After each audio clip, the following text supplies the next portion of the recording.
Hey guys, what's going on? It's Derek here. Welcome to another good episode of mine. We had a good war. We had a good win. It's good because we had a few losses back to back there, so I'm glad we got ourselves back on track. We had a favorable opponent. We had some tough ones recently, and it's just when you luck of the draw, sometimes you get some really tough opponents. So all I ask is that you fight as good as you can, and we live with that result. Of course, I hate when we get really bad attacks. That's the only thing that I hate. But as long as you guys are rating good, then to me, that's really what matters. And we've got quite a few guys that are getting a lot better. And this last war we had plenty of 3-star raids. Let me just lower this audio here a bit so it's not annoying going over my voice. Hopefully that's a little bit better there. I can do it from the computer maybe. Let's see. Alright, there you go. So I think that's a little bit better for us. Let's go ahead and take a look here. Let me just fix the audio just a little bit more. And take a look at who our opponent was. We got a lot of more stars. We're pretty close now to level 2 as far as the war clan is concerned. This was a small war. It was only a 20 versus 20. We came out 46 stars, which is pretty good. We added a new guy here, Robbie. So, his T-Hall 10 defense helped us out. As you can see, none of our top 3 T-Hall 10s got attacked, guys, and usually we only have 2 T-Hall 10s, and that hurts us. But so even if he didn't attack offensively, just defensively to have another T-Hall 10 is in my opinion important for us. So glad to see that we got that done.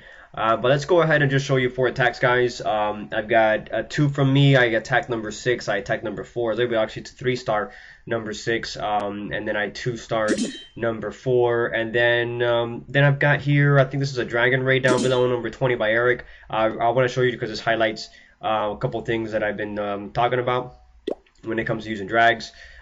Pretty much here he's going to take out the top 2 camps with his heroes. I'm going to put it on 2 times speed. Alright, and if he does that, he pretty much, his drags are going to stay inside the walls, and that was the point. Just have the drags stay inside the walls and not deviate from there. Use your heroes to, create that,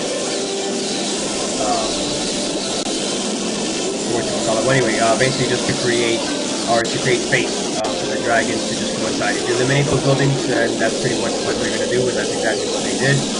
Drags stayed inside of the walls, they went for the T-Hall, they went for the air defenses, he got some balloons to help him out there. And then he had some extra troops, so he spread them along the bottom there just to clear up some buildings to have him go through. He didn't even use his last spell, he didn't even poke his queen, and he just pretty much went right through the base there. So really good attack, and just keep in mind, clearing the camps or just clearing some buildings on the side. I always say clear the buildings on that are perpendicular to where you guys are attacking. So he was attacking from, let's say, the 10 o'clock of the base to like the 2 o'clock. So do everything from 10 o'clock down, and from everything from 10 o'clock to 9, 8, 7, 6 o'clock, clear as many of those buildings first, and then from 2, 3, 4, 5, 6 o'clock, clear as many of those buildings on the side so that when your dragons just stay inside of the walls, okay? And that's what he did there. The next one here is number 12. Who did this one? This was Jake from State Farm. He's in our clan, and he came with a loonion. Alright, so he's got some balloons, he's got some minions, he uses his hogs to lure the clan council, he uses his minions to take down the clan council troops as well as his own clan council. For T-Hall 8 guys, man, air raids are really good for T-Hall 8s. It was good that he came in with those rage spells.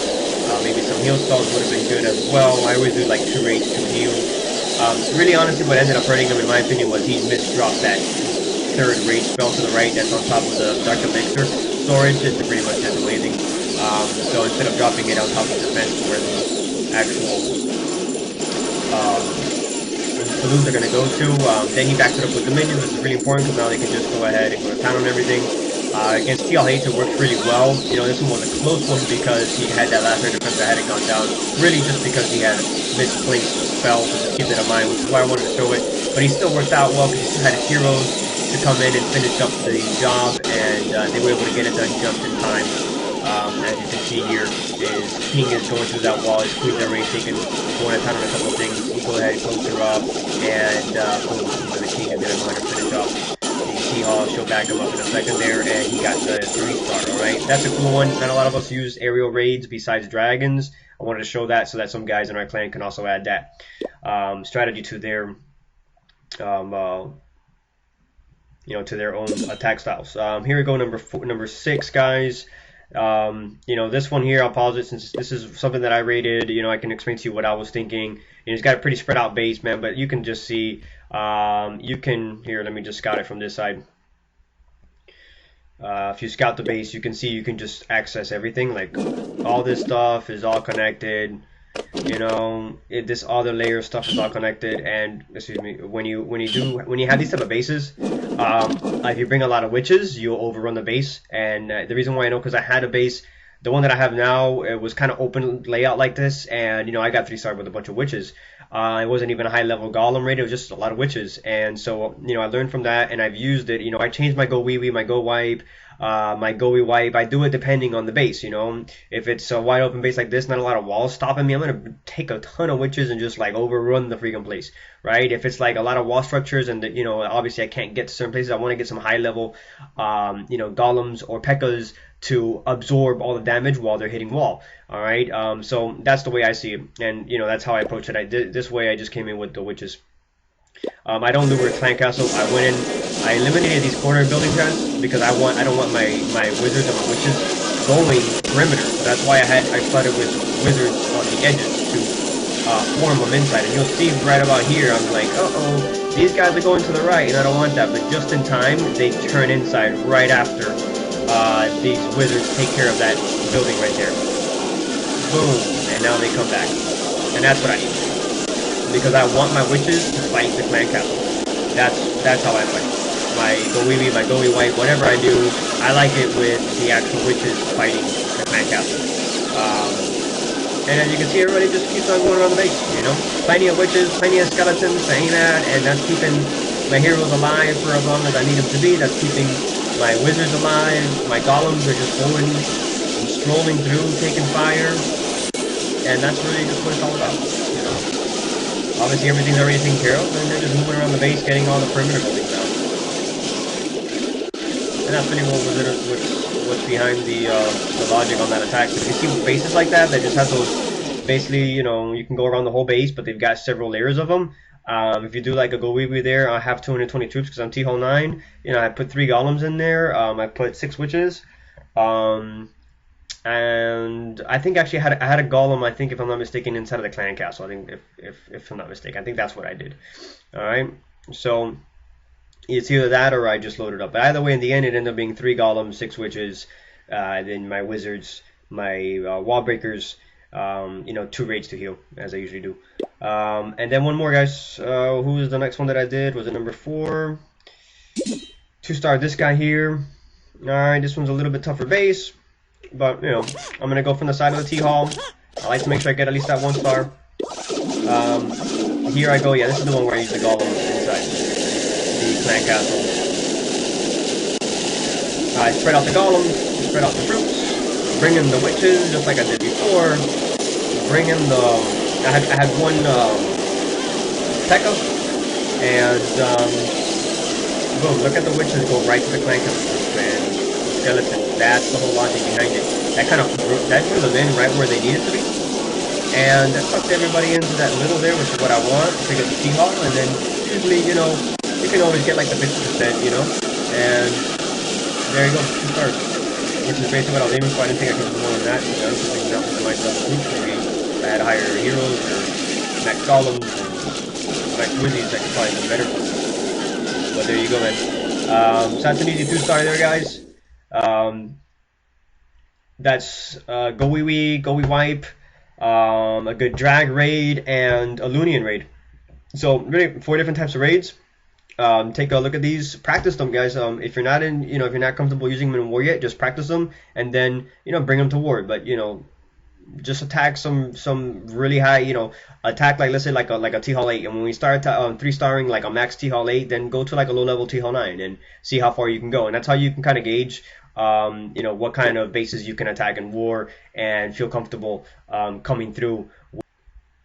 And I'm back, guys. So yeah, so that's pretty much it, guys. check out our clan. We do need some more players, guys. Right now we're in 20-25 players. You know, you guys that watch my videos know I don't like to have a large clan unless they're all good fighters. I try to get the best fighters I can and the most non-rush fighters, so that we can have fair war matchups. You know, sometimes like a couple of wars ago we had you know, a really tough clan. You know, T-Hall wise they were like us, but they were much more advanced. You know, their levels were higher, their walls were higher, their defenses were higher, their attack troops were higher. But you know, we matched up. Now we didn't have a rushed clan per se. We just had, you know, like newer T-Hall 9s, that guys that maxed out their T-Hall 8s, for example. They just are new at T-Hall 9, and we're facing a clan that has, you know, guys that are finishing up their T-Hall 9s, about to move into T-Hall 10, for example. So, you know, those things happen, which is why in the end you don't want rushed bases, and you hope that you get a good matchup. We got another war tonight. Hopefully we win. Take a look at this video, guys. I will post it in chat, and hopefully you guys, you know, learn from it, and you know, keep on getting better. We do have more guys. You know, I think Thug recently, man, he's been doing great. Nesu, who's our T-Hall 10 guy, that we, you know, kind of rely on him to try to attack high. You know, he's getting better. He's starting the 3-star bases even without even just like one hero, because he's up in the 20s already, or 30s, I think, for his heroes. So that's what it's about, is being able to you know, instead of kick people out of the clan just because they suck at war, just I make these videos hoping you guys will watch them, get better at it, and then, you know, see you guys progress, and it's starting to come around. We have seen some guys that are sticking with us starting to get better and better, and, you know, even though we're having these small wars, with the smaller the war, the more important the 3-stars are. In fact, you know, looking at just at the stats from this war here, you can see, let me see right here. I'm in the Norse, that's why it looks like this, but this one's a 3-star rage right here, guys. 9, you see, that's 9 3-star raids versus their 6. That's important. The more, usually the clan that has the more 3-star raids typically wins, guys. So that's why I like the 3-star bases. You know, especially if we can 3-star from you know, 11 down, and we pretty much did that. If you go from 11 down and 3-star all those, we missed 16 and 18, but at least I made one up here at number 6, and 2-star the top 10. You're gonna win a lot of wars. We came really close to that, and we were able to get the job done and get our stars, get our XP points, which is a new cool feature, which I really like. I really like this cool war XP feature, because it's gonna add another dimension to our clan and to wars, and make it, you know, just a little bit better. So I really like that. Glad to see that Clash of Clans has came up with that strategy. So that's it, guys. Join our clan, have a good time. I'll be posting videos again. I know it was a lot, very busy recently, so I couldn't, you know, just come out with all these videos, and I missed a few war videos, and, you know, we had a lot of good stuff I could have taught or shown, but unfortunately I really couldn't get that done this time, guys. So take care of the guys, and I'll see you guys later.